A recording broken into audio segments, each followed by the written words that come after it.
Hamas said on Monday it would stop releasing Israeli hostages until further notice over what it called Israeli violation of the ceasefire agreement, raising the risk of reigniting the conflict.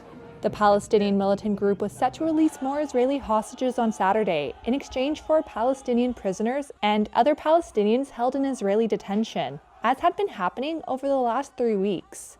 A Hamas military wing spokesperson said Israeli violations include delaying Palestinians from returning to northern Gaza, targeting Palestinians with Israeli shelling and gunfire, and stopping aid from entering the Strip.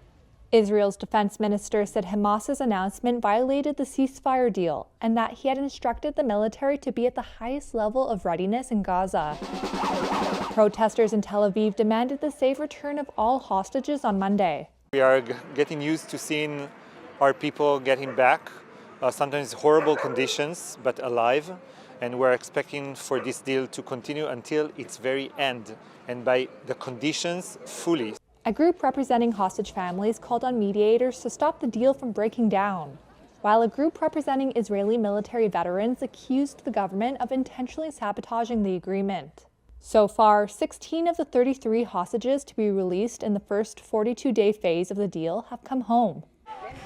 An additional 5 Thai hostages were returned in an unscheduled release. In exchange, Israel has released hundreds of prisoners and detainees. Meanwhile, Gazans are trying to rebuild their lives in the shattered enclave. The unexpected announcement comes amid growing doubts over an already fragile ceasefire that has largely held since it began on January 19th. Although there have been some incidents in which Palestinians have been killed by Israeli forces and Hamas delays in providing names of hostages it planned to free. Aid agencies say the amount of aid getting into Gaza has increased since the ceasefire. Talks began last week on a second stage of the ceasefire deal, but have shown little sign of serious progress.